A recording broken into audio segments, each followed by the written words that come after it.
To come to the floor, I use the support of my hands standing under the plumb line, walk backwards to find the support of the hammock underneath the back of the thoracic, remain with a basic or a single wrist wrap, activating the forearms inward, and take small steps, bringing myself all the way underneath the plumb line.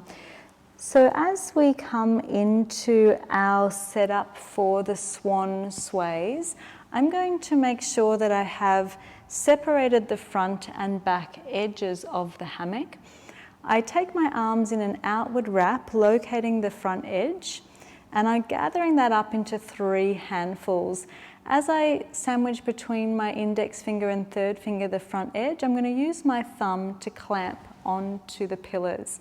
This is now quite high and wouldn't be too accessible for me to get my foot up to that height. So I'm going to drop it down nice and low so that it's easier for me to step through. Finding this arch trap is important. I want to feel the tension underneath the arch of the foot and then use my fingers to make available the front edge.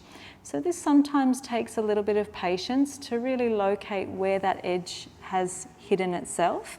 Sometimes it's easier to find it from higher up and then work your way down. Now that I've got that edge exposed, I'm going to scoot my hips slightly forward of the plumb line and then take a big gather of hammock so I've got something good to hold on to and I can lever myself down to the ground. Once the back of the neck is lengthened here, the scapula comfortably positioned under the rib cage, I'm going to get my fingers onto that thin edge I located earlier and push down vertically with my arches in toward the front tension edge of the hammock. It's important that's a downward movement and not a forward movement, as I need that activation to maintain the contraction in the hamstring and glutes as I come into a bridging action.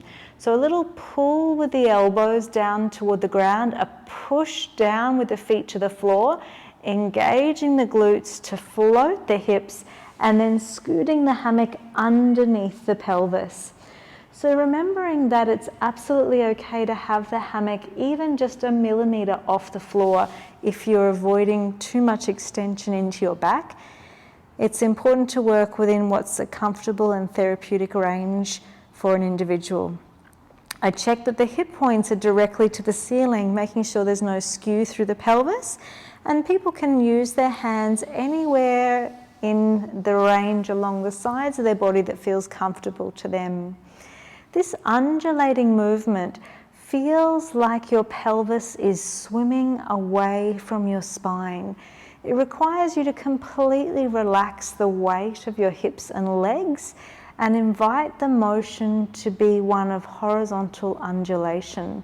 I like to imagine the keystone of the pelvis, the sacral bone, that gently flexed bone, like a little paper boat floating its way down a meandering stream. So you might just get that real sense of lightness in the pelvis and legs. The neck is completely relaxed here, and we can imagine the heart is descending down between the 2 shoulder blades. There's a sense of relaxation across the face, and one might like to visualize spaciousness coming between the 2 eyebrows and almost radiating a sense of warmth all the way out over the face. This gentle sway motion can continue for as long as it feels good for an individual until they sense sensation is what they need. When you come to that still point, really allowing the body to drop into both the supports of the hammock and the support of the floor is important. It's quite common that after that gentle stimulation of motion, that when you come to stillness, you still feel internally that sensation of circulatory movement in your body.